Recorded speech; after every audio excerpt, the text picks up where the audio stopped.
could I have been so fucking blind? I mutter under my breath, staring at the mountain of receipts in front of me. My name is Louise Walsh, and at 33 I've made a career out of trading numbers and studying people's moves, but I never expected to learn the hardest lesson of my life from the very people I trusted the most. What I uncovered? You wouldn't believe it even if I told you. My life hasn't been paved with gold or handed to me on a silver platter. Everything I've earned, I've worked for. The sleepless nights spent studying market patterns, the relentless days of making calculated risks in the world of day trading, they all add up to the person I am today, someone who refuses to accept anything less than success. I wasn't born into a wealthy family, far from it. My parents always managed to make ends meet, but it wasn't easy. As a child, I remember the constant hum of financial strain in our household. We weren't poor, but we certainly weren't rich. We had what we needed, but there was never much left over for luxuries or anything beyond the basics. I learned early on that if I wanted something, I had to work for it. No one was going to hand it to me. My relationship with my family was always a bit complicated, though. I had my parents, and then there was my younger sister, Megan.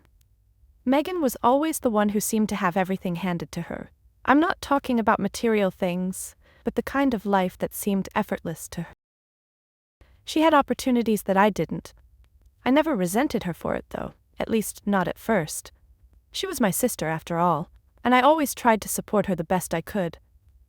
But as I grew older and began making my way in the world, things began to feel a little off. It wasn't just the small things, like how Megan seemed to get more attention, or how she never had to worry about anything while I was juggling multiple jobs in college. It was the bigger thing. The things that started to show their true colors over time. I remember the first time I really felt it. I was 22, working 2 jobs to pay for my tuition, scraping by every month. Megan, on the other hand, was living in a comfortable dorm room at a private university, getting help from our parents. I tried to tell myself that it was just the way things worked, that maybe it was because I was older and had already started working. Still, it stung. That feeling of being left behind only grew over the years. But I didn't complain. I didn't ask for help. I didn't want to be a burden, especially when my parents were already doing what they could for Megan. It was fine. I didn't need their help, or so I told myself. When I finally got my big break and started making serious money from my trading, I thought things would be different. I could help my family now. I could take care of the things that they had always struggled with. I paid for the property taxes on the vacation home my parents had in Bear Lake. I covered Megan's car payments when she told me she couldn't afford them. I even funded a few family vacations, pretending it was just a gift. It felt good at first. I was giving back to the family that had raised me, the family that had always been there for me. I was proud of how far I had come, and I wanted to show them that I could take care of things now. But as the years went on, something started to shift. The pride I felt began to mix with a quiet resentment. Why am I the one always paying for everything? I would ask myself late at night after my laptop screen dimmed and the weight of another long day settled over me. But I would shove those feelings away. After all, it was family. And family is supposed to take care of each other, right? They needed me. I could handle it. I kept telling myself that. It was easier than facing the uncomfortable truth that had been creeping up on me for years. And then came the night that everything changed. The dinner started off as any other Sunday dinner. It was supposed to be a quiet evening with my parents and Megan, just catching up. But somewhere along the way, things took a turn. I had no idea that by the time the night was over, my world would feel completely different. My father was the one who started it, as he often did when it came to family obligations. His tone was casual at first, asking if I had managed to pay the property taxes on the vacation home yet. The question was innocent enough, but I could hear the underlying expectation in his voice. It was always there. He expected me to take care of things. I nodded, reaching for the property tax bill sitting on the coffee table. I had already paid it, of course. I had been paying it for years now without complaint. But as I handed it over, I noticed the way my father's eyes flicked to it with more interest than usual. Dad, I've been paying for everything for years, I said, my voice steadier than I felt. The taxes, Megan's car payments, the family vacations, I've never asked for anything in return, but I can't keep doing this forever. I watched as he stiffened, the muscles in his neck tightening as he processed what I had said. There was a long pause, and in that silence I felt my stomach tighten. It wasn't the words that hurt, it was the way he looked at me, like I had betrayed him. We gave you everything growing up, Louise, my father said, his voice rising, anger now lacing his words. And now that we need you, you're abandoning us. Your sister needs help with her business, and you're not doing your part. I froze. My mind raced. What? I whispered, the pieces of a puzzle I hadn't even known existed beginning to fall into place. The envelope on the coffee table caught my eye. It was barely visible, tucked under a magazine. But there was something about it that pulled my attention. Something about the way it looked. Official. My heart sank as I reached for it. I didn't even realize what I was doing until it was too late. My fingers trembled as I pulled out the contents and scanned the words in front of me. Trust fund. Megan Walsh. I had no words. All I could feel was the cold shock of betrayal. For years I had been told there wasn't enough money to help with my tuition, my rent, my struggles. And now, here it was, $350,000 sitting in a trust fund for Megan. Why didn't you tell me about this? I whispered, my voice breaking through the shock. My father snatched the document from my hands, but the damage was already done. I could hear the pounding of my heart in my ears. All I could think was, how could they? How could they do this to me? How could they let me carry the weight of their financial burden while secretly setting up my sister for life? Everything I had ever believed about my family suddenly felt like a lie, and as I looked at my father, I knew something had irrevocably changed. How could I have been so blind? The truth hit me like a freight train. The room felt smaller, the air thicker, and my father's words faded into a dull hum in the back of my mind. I had been so wrapped up in my own efforts to hold everything together, in keeping the family afloat, that I had completely missed the one thing that mattered most. The fact that my contributions weren't valued the way I had thought. No, they weren't even acknowledged at all. I felt the tightness in my chest spread to my throat as I stared at the crumpled document in my hand. My father's face was flushed red with anger, his hand gripping the trust fund paperwork tightly, folding it almost violently. The room seemed to close in around me, and I could barely focus on what he was saying anymore. He was angry, but I was beyond that. I was numb, paralyzed by the reality that everything I had believed about my family had been shattered in an instant. You weren't supposed to see that, my father muttered, the words dripping with a kind of guilt I hadn't expected to hear from him. He had always been so sure of himself, always in control of everything. Except this, apparently. This was the one thing he hadn't been able to hide. I didn't answer him. What could I say? My hands shook, and I could feel the warmth of tears beginning to prickle at the corners of my eyes. Not here, I told myself, not in front of them. But the weight of it was too much. The years of sacrifices, of working 2 jobs, of paying for things I never should have had to pay for, none of it had been enough to make them treat me equally. I guess that explains why you never helped with my student loans, I said, my voice flat, devoid of any emotion I could muster. It was as though I was watching someone else speak, someone distant, someone who wasn't quite me. The Louise I knew wouldn't have said it like that. But in that moment, the anger, the betrayal had replaced every other feeling. My father didn't respond. Instead, he shifted uncomfortably, and I saw something in his eyes that made my stomach twist. Fear. Fear of being exposed, fear of losing control. And suddenly I wasn't just angry anymore. I was disgusted. I was disgusted by the way he had played me for a fool for all these years. My mother had been sitting silently on the couch the whole time, her gaze never lifting from her hands. She hadn't said a word, but I could feel her presence like a heavy weight pressing down on me. I could almost hear her thoughts, feel her trying to calm the situation, trying to smooth over the edges of the truth before it could cut too deeply. "Sweetheart," my mother spoke finally, her voice gentle in that way that always made me feel like a child, like I was the one who needed comforting. It was the same tone she had used when I was little, when she wanted to explain something away, to make it all seem better. Your sister needs more help than you do. You've always been so independent, so capable. We're proud of how well you've done on your own." I felt a cold shiver run down my spine. The twisted logic of it. The way they manipulated me with praise, with the narrative that I didn't need anything because I had it all together, was suffocating. I had spent my entire life being told I was fine, that I was strong, that I didn't need help. All the while, they were quietly making sure Megan had everything handed to her. I swallowed hard, trying to force back the bitterness threatening to rise in my throat. "All those times I asked for help," I said slowly, my voice trembling with a mixture of hurt and disbelief. "When I was working 2 jobs in college, when I couldn't afford repairs on my car, when I needed a security deposit for my first apartment, you said you couldn't help.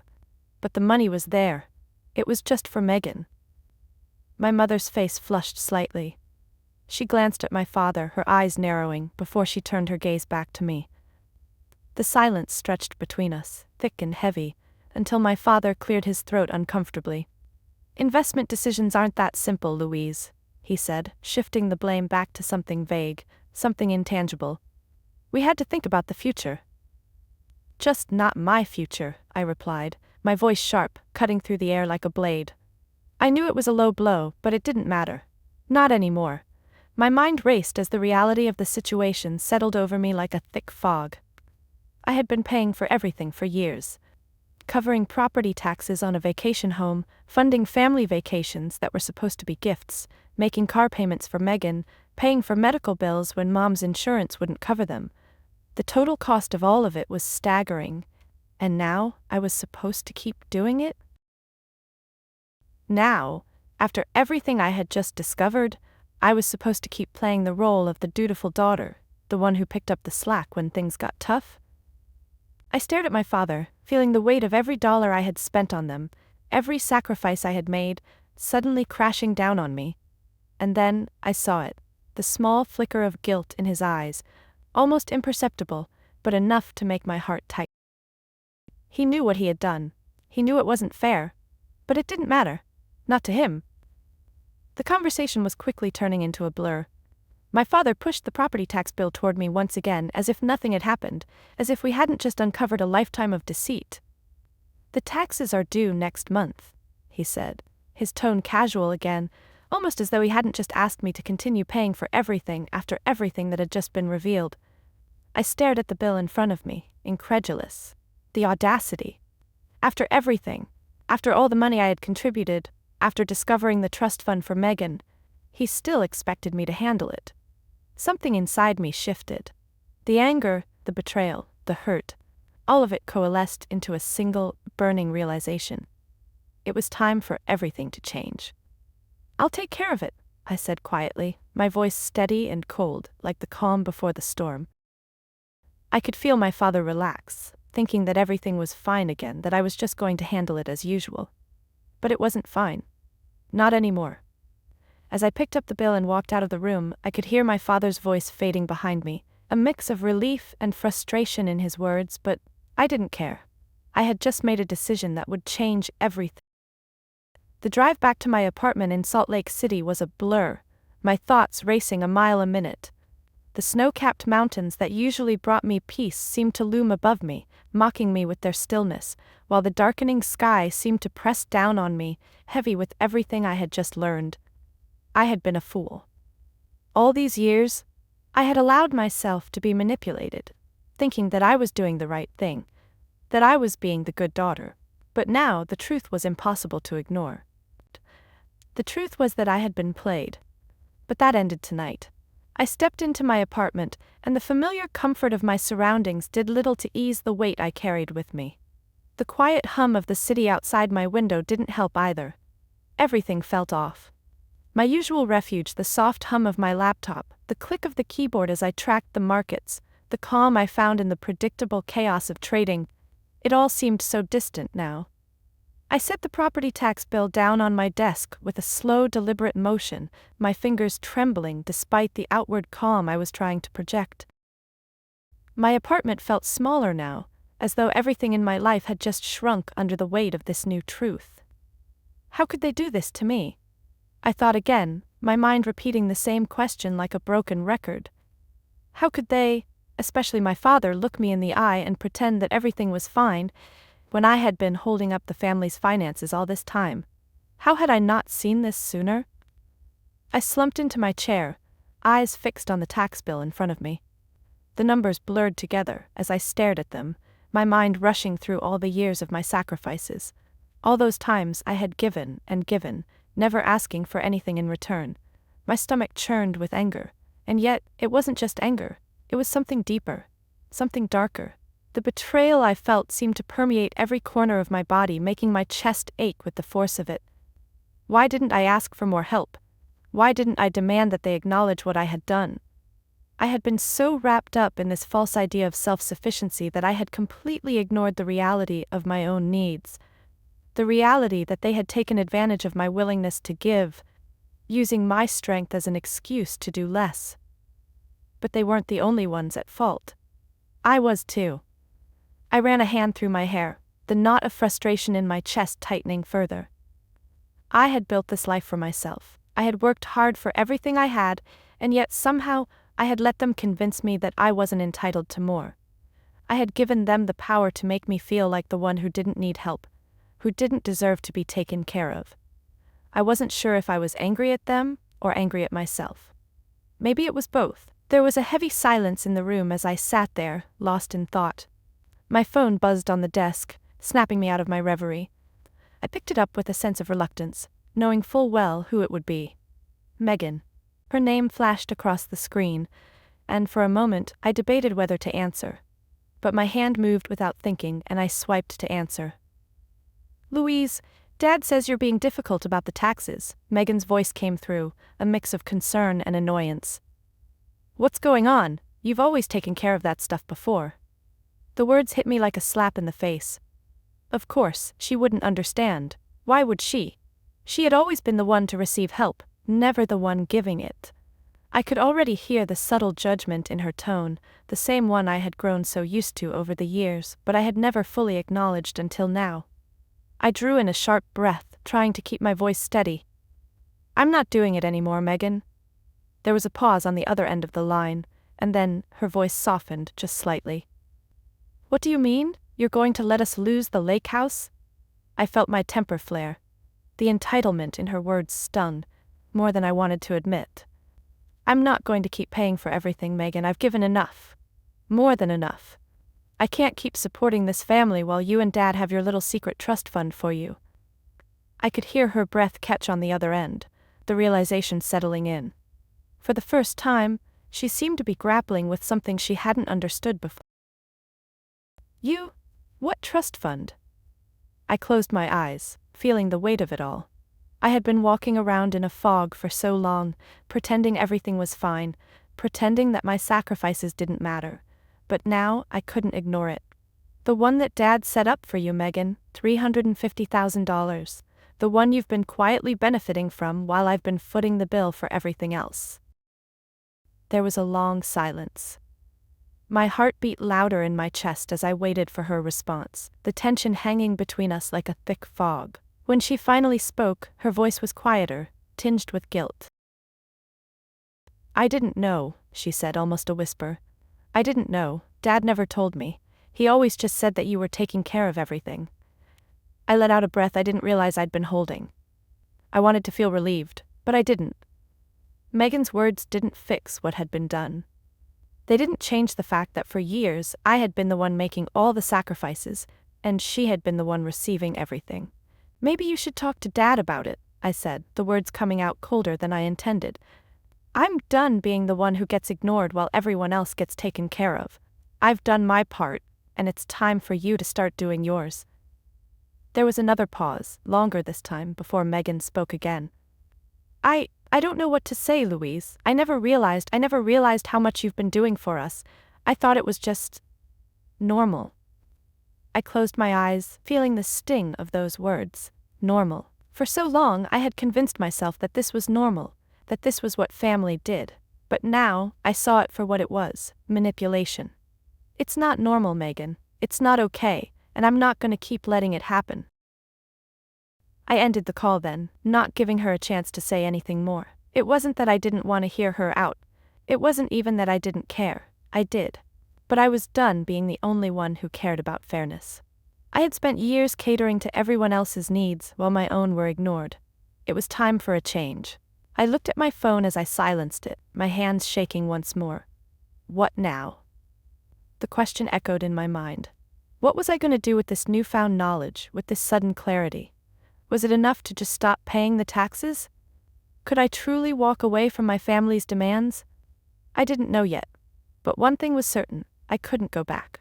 Not anymore. The quiet of my apartment felt like a mockery in the wake of the storm that had just passed through my life. My fingers hovered over the keys of my laptop, the familiar glow of the screen offering no comfort.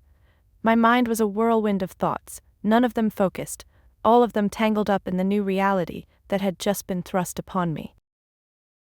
I had always prided myself on being a person who took control, who planned every move with precision and purpose. But right now, it felt like I was caught in a current I couldn't swim against. The decisions I had made in the past, the payments I had covered, the financial obligations I had taken on, had all led me to this moment. But what came next?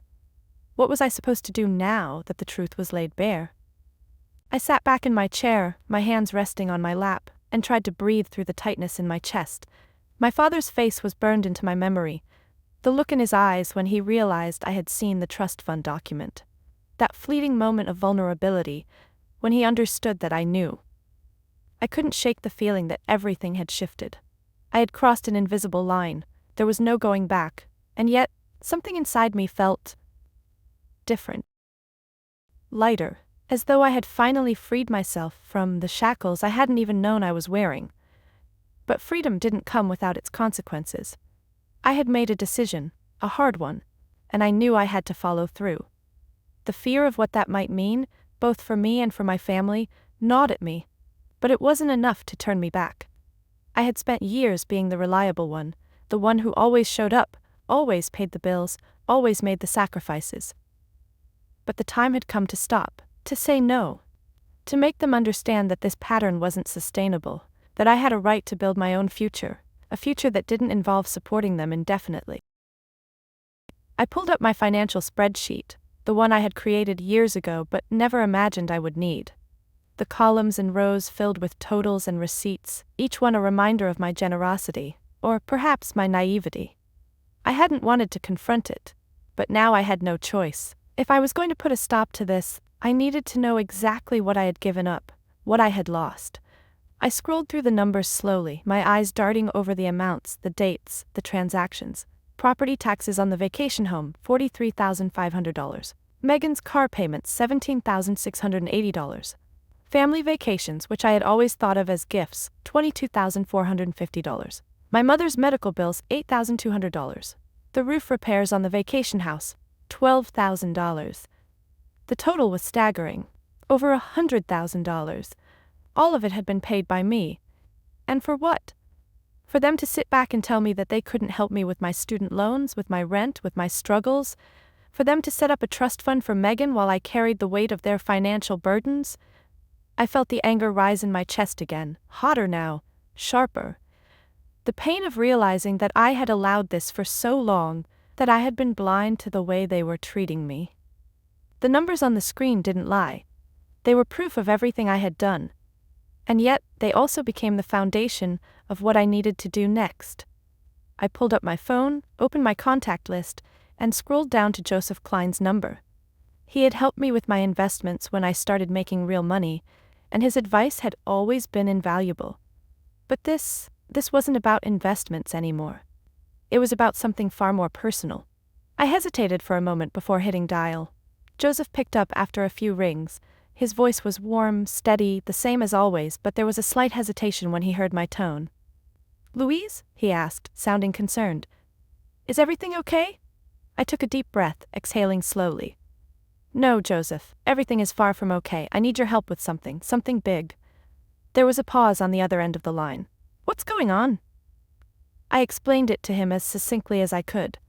The property taxes, the car payments, the family vacations, all of it. I told him about the trust fund, about how I had been carrying the weight of it all for years, only to find out that my parents had been setting up a future for Megan while I was left holding the bag. When I finished, Joseph was quiet for a long moment. I could almost hear him processing everything, the disbelief in his silence. Finally, he spoke. "Louise, this isn't just a financial issue, this is a family issue. You've been carrying these people for so long and they've been taking advantage of your generosity. It's not healthy, not for you, not for them. You've got to stop." I swallowed hard, the weight of his words settling in. He was right, I had to stop. But how? How could I put an end to this without losing everything else in the process? "I don't know where to start," I said softly. "I don't even know what to do next." Joseph's voice was firm but kind. "You need to take control of the situation. You need documentation. A full accounting of everything you've contributed, receipts, transfers, everything. We can't just walk into this blindly." I nodded, even though he couldn't see me. "I've got all of it. Everything is in a spreadsheet I've kept for years." "Good," Joseph said, a hint of approval in his voice. "Now, what you need is someone who can help you break down the legal implications of all of this. Someone who specializes in these kinds of financial disputes." I felt a knot tighten in my stomach. "You're right.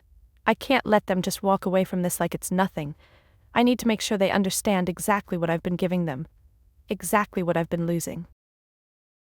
Joseph paused, as though considering his next words carefully.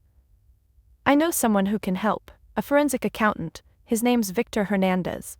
I'll give you his number. You should call him. He'll know how to handle this." I felt a strange mix of relief and fear. Relief because, for the first time in years, I had a plan. Fear because I knew this was going to get ugly.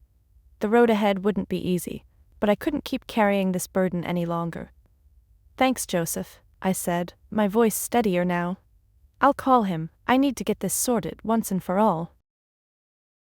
"You're doing the right thing," he said. "Just be careful, okay? Family financial matters can get messy." "I know," I replied, a small smile tugging at the corner of my mouth. "But it's time they understood what I've been doing for them all these years." I hung up the phone, feeling the weight of the next step settle in. There was no turning back now. I had already made up my mind. The financial statements would be gathered, the receipts would be reviewed, and the truth would be laid bare. My family would finally see exactly what they had taken from me and what they owed me in return. It was time for them to understand that their little game of manipulation had come to an end. And no matter how messy it got, I wasn't going to back down. The next few days were a blur of activity and quiet resolve. I gathered every piece of financial documentation I could find: receipts, bank transfers, tax payments, and the many, many text messages from my parents thanking me for my generosity. Each document felt heavier than the last, like an anchor pulling me down deeper into the reality of what had happened. The spreadsheet I'd kept for years became my lifeline now. It was an irrefutable record of everything I had given, and every year I had spent carrying the weight of my family's expectations. There were no excuses left, no more justifications. This was my truth. It was almost ironic in a way. I had built my success on data, on careful analysis and risk management, but now as I faced my family's betrayal, it felt like I was staring into the abyss of emotions I had spent years ignoring. Guilt, resentment, sadness. They all mixed together, a heavy, unshakable force. I made the call to Victor Hernandez, the forensic accountant Joseph had recommended. He was a no-nonsense type of guy, and his voice on the phone was calm and professional, but I could hear the undertone of experience in his words. He had dealt with family financial disputes before. This wasn't new to him. "You've done the right thing by documenting everything," Victor said when I explained the situation. "The key now is to make sure we organize all the details clearly. When you're dealing with family finances like this, emotions can cloud the facts, so we need to keep everything as clear as possible. Trust me, it'll make the process easier in the long run." I couldn't help but feel a sense of vindication, knowing that everything I had suspected was now becoming a legal matter. But there was also fear. Fear of how my family would react when they found out that I was serious, that I wasn't going to just continue covering their bills out of guilt or obligation. "I just need them to understand," I said, my voice barely above a whisper. "I need them to see everything I've been doing for them, and I need them to know that it ends now."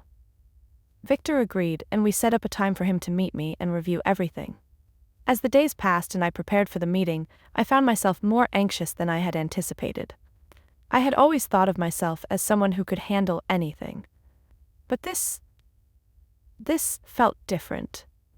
The deeper I dug into the numbers, the more I realized just how much I had sacrificed, how much I'd been silently suffering in the name of family duty.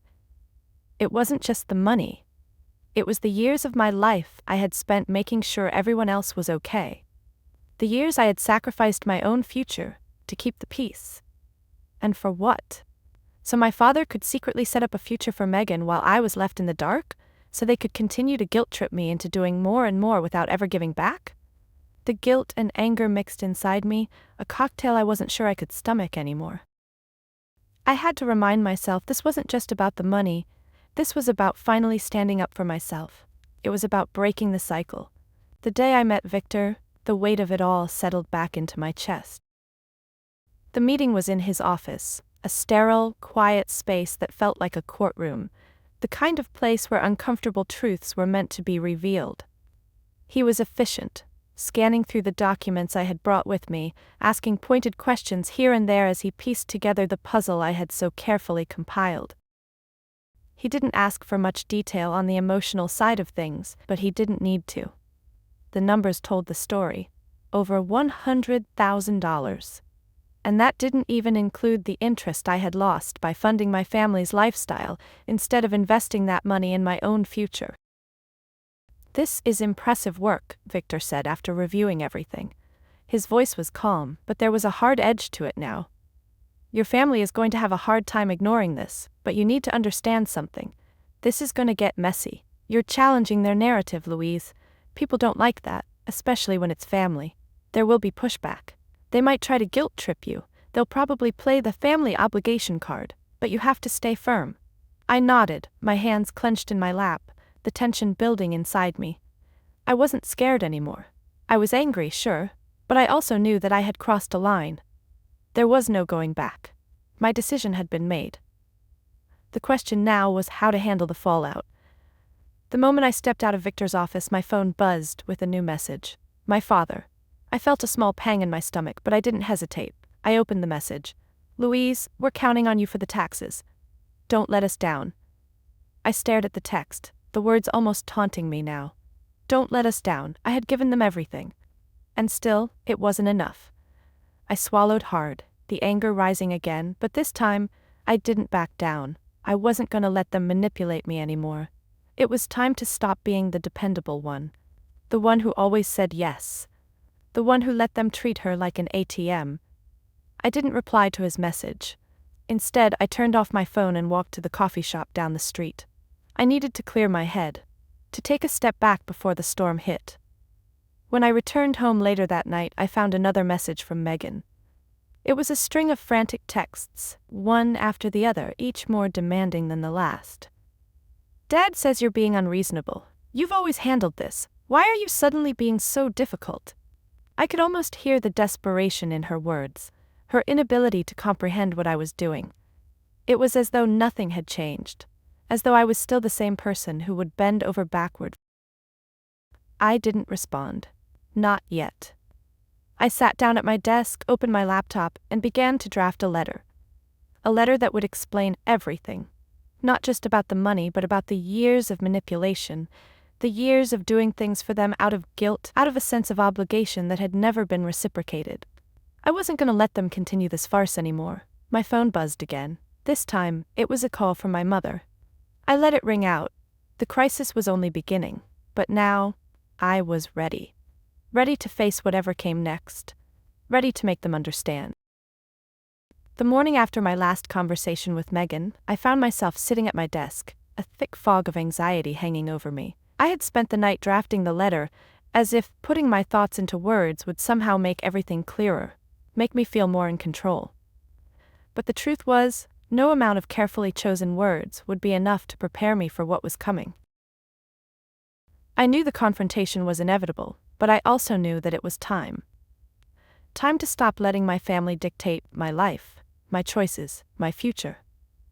The letter I had written was straightforward, a cold reflection of everything I had learned about myself in the past week. It was a breakdown of the financial contributions I had made over the years, a calm but firm statement of how I was done, how I was no longer going to carry the weight of their expectations. I had outlined every payment: the taxes on the vacation home, the car payments for Megan, the vacations I had funded under the guise of gifts, the roof repairs for their home. And each number had been carefully calculated down to the last penny. There were no emotional appeals in the letter, just facts. Cold, hard facts. And yet, I couldn't bring myself to send it. I kept staring at the words on the screen over and over again. It was as though I was waiting for something to change, as if somehow my family might come to their senses and see what they had done.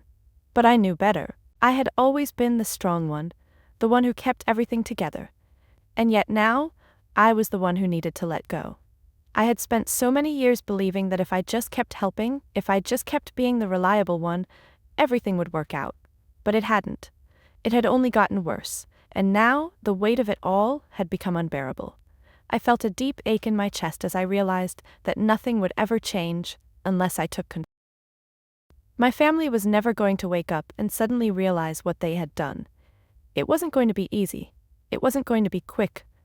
But it had to happen. I sent the letter. As soon as I hit send, a strange sense of calm washed over me. It was as if the final, irreparable step had been taken, and there was no going back. My father, my mother, Megan, they would know. They would finally understand how much I had given, how much I had sacrificed, and how much I had kept silent for the sake of family. I tried not to think about their reaction.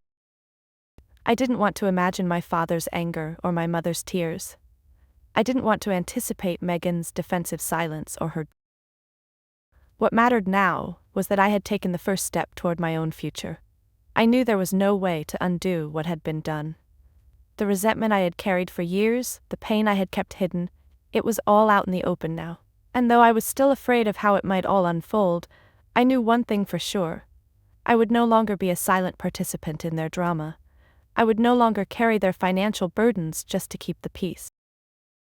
The phone call came 2 hours later. It was my mother. Her voice, as always, was the one that twisted inside me.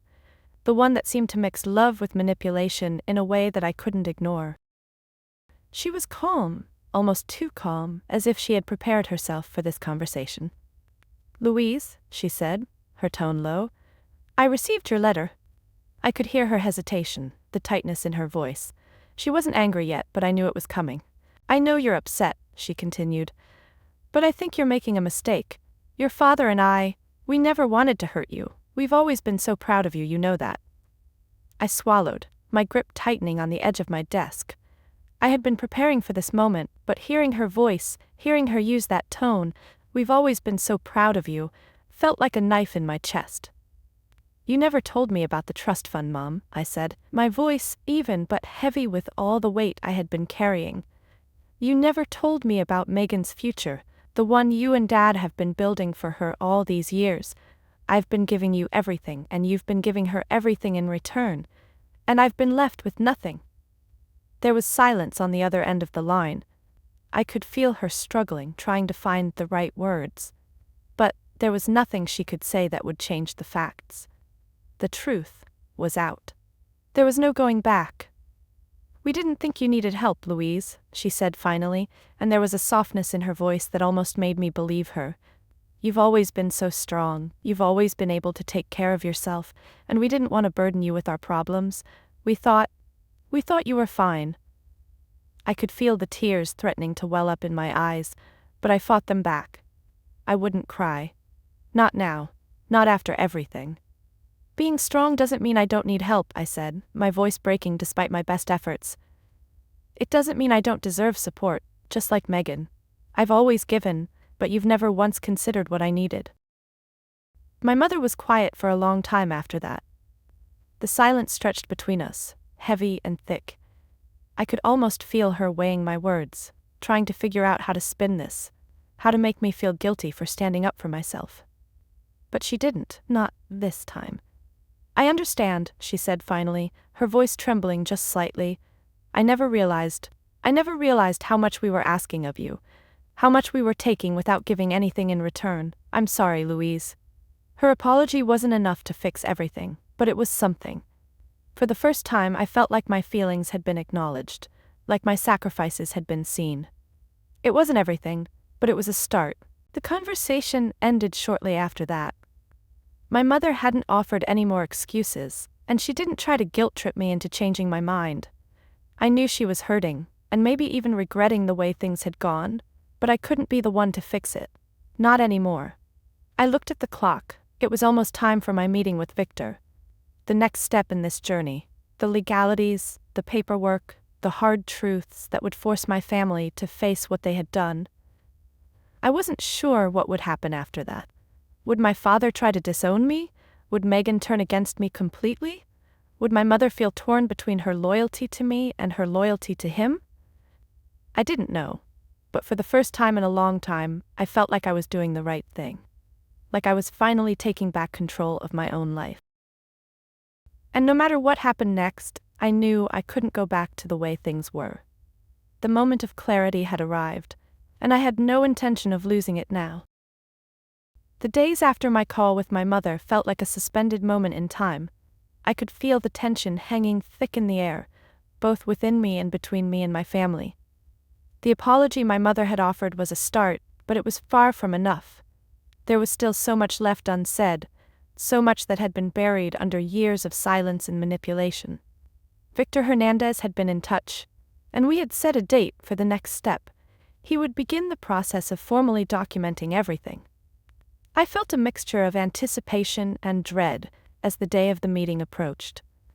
The idea of confronting my family's betrayal head-on, with legal proof, was both terrifying and exhilarating. It was the only way to make them see the truth, but I knew the fallout wouldn't be easy. I spent the days leading up to the meeting preparing, gathering more documents, reviewing every transaction again, checking the timeline of events in my mind. I had kept track of everything meticulously over the years, but seeing it all laid out in front of me was a brutal reminder of just how much I had given. The anger I had buried deep inside me resurfaced with every page I turned. But as the date of the meeting approached, I found myself growing anxious. My family had never been good with confrontation, and I knew this was going to shake things to their core. My father, who had always held the reins of control, would not take kindly to being exposed. I couldn't help but feel a sinking feeling in my stomach every time I thought about him. He was proud, arrogant even, and I knew that the moment he realized I was taking this to the next level, all hell would break loose. I wasn't just challenging him about money. I was challenging his entire narrative, his control, the way he had always seen me as the dutiful daughter who would do whatever he asked without question. My phone rang, just as I was about to leave for Victor's office. I glanced at the screen. It was my father. I almost didn't pick it up, but my hand moved on its own. I swiped to answer, my heart pounding in my chest. "Louise!" My father's voice came through, harsh and tight. "You've made a big mistake. A very big mistake." I could hear the anger in his voice, the frustration that I was finally taking control of my own life. I took a deep breath, trying to keep my own emotions in check. "I'm doing what's right, Dad," I said, my voice steady, though my hands were shaking. "I'm not going to be your bank anymore. I've been paying for everything for years, and I'm done."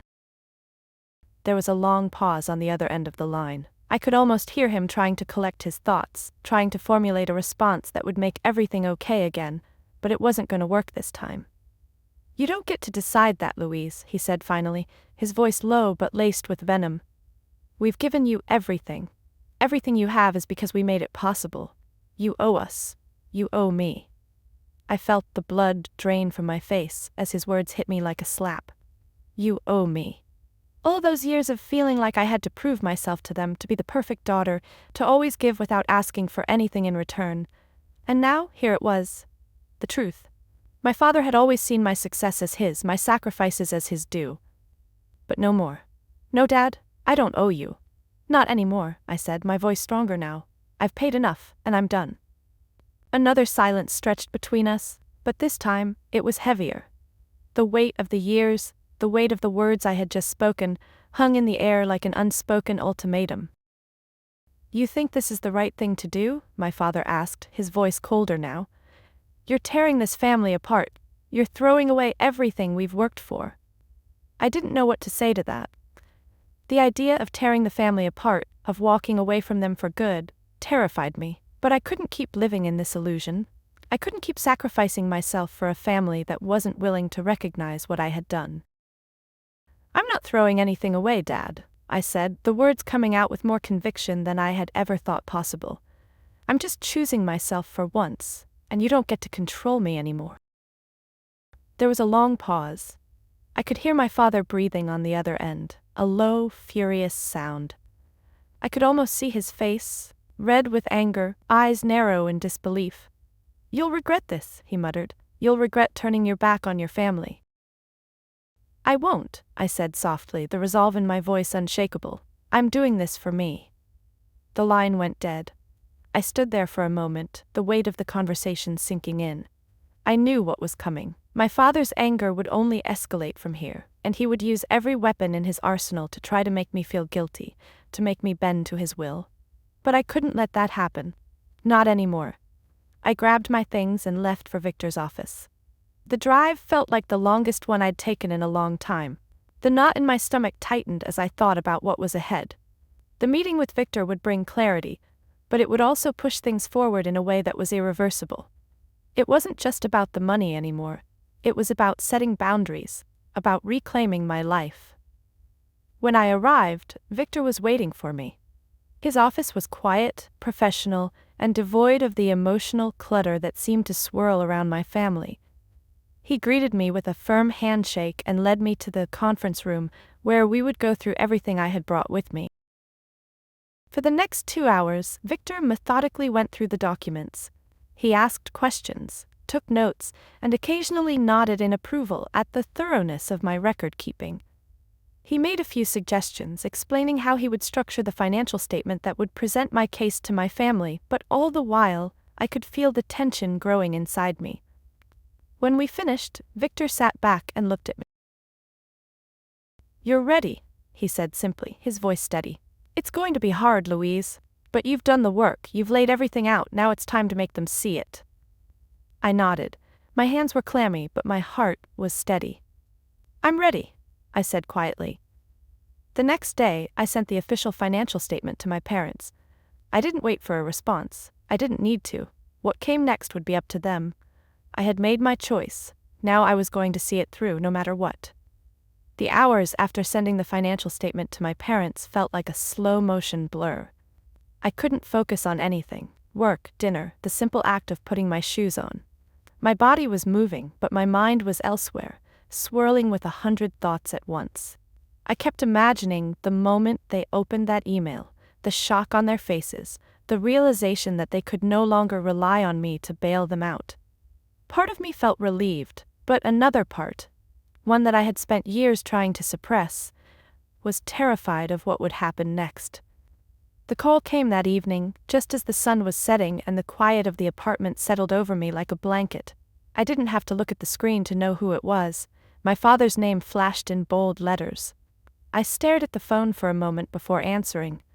My pulse quickened as I pressed the button to accept the call. Louise. My father's voice was sharp, unmistakable in its anger. What is this? What the hell did you think you were doing? I took a steadying breath, my heart pounding in my chest. I had known this was coming, but hearing his voice, laced with rage and disbelief, still felt like a punch to the gut. I had never been on the receiving end of this kind of fury before, not in the way it felt now.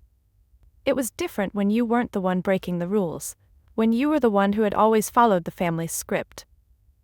I'm doing what's right, Dad, I said quietly, my voice firm. I'm not going to keep carrying this load for you anymore. I've given enough. There was silence on the other end for a long beat.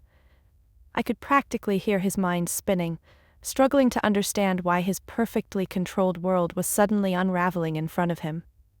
You've always been the strong one, Louise, he said, his voice lower now, trying to regain control. You've always handled everything. You didn't need anything. I never asked for this from you.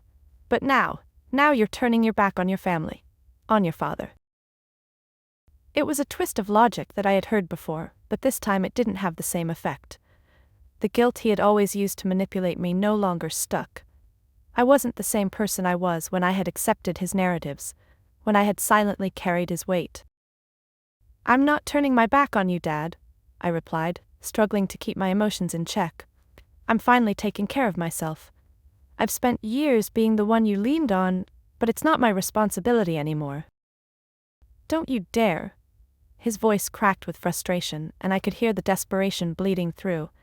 "You think this is going to be easy for you? You think you'll just walk away from this family and everything will be fine?" I felt a wave of coldness wash over me. The tone in his voice, so possessive, so entitled, only fueled the fire inside me. This wasn't about family anymore. This was about control, about maintaining the power he had over me, and for the first time, I wasn't having it. "I've been doing this for years, Dad. I've been covering the taxes, paying for vacations, fixing things, while you and Mom have been building Megan's future behind my back. I'm done." "Stop. Just stop," he snapped. "You're making a mistake you'll regret. Do you think you're the only one who's sacrificed in this family? Do you think I don't know what I've given? You think I don't have the right to take care of Megan?" I closed my eyes, breathing in deeply, trying to steady myself.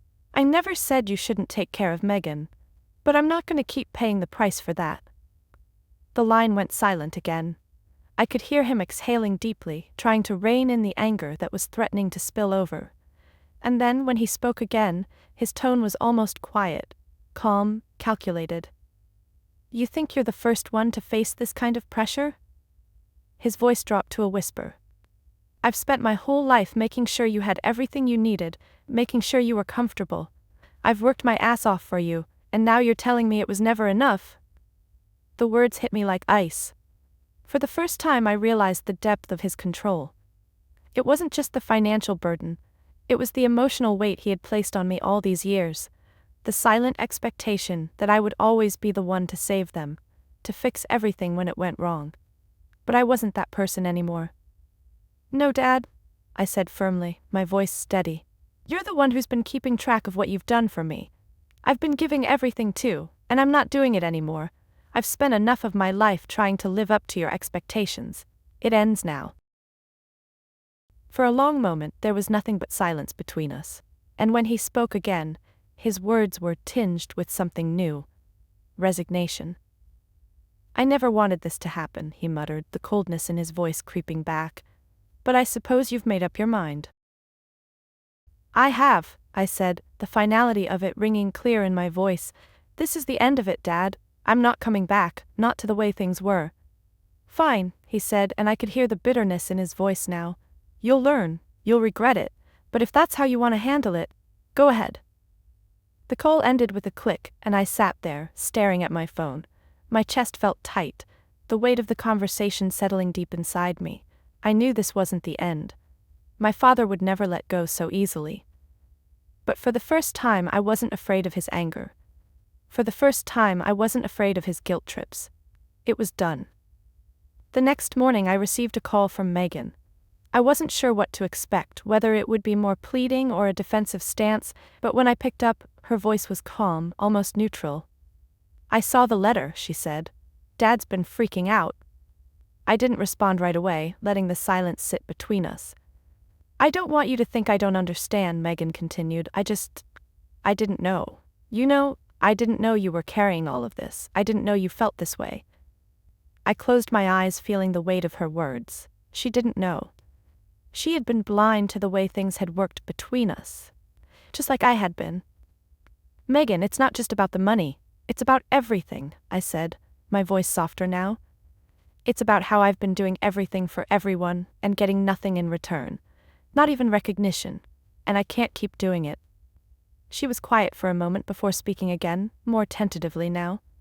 "I get it, I do, and I'm sorry, I don't know what to say." I took a deep breath. "You don't have to say anything, Megan. I just need you to understand why I'm doing this."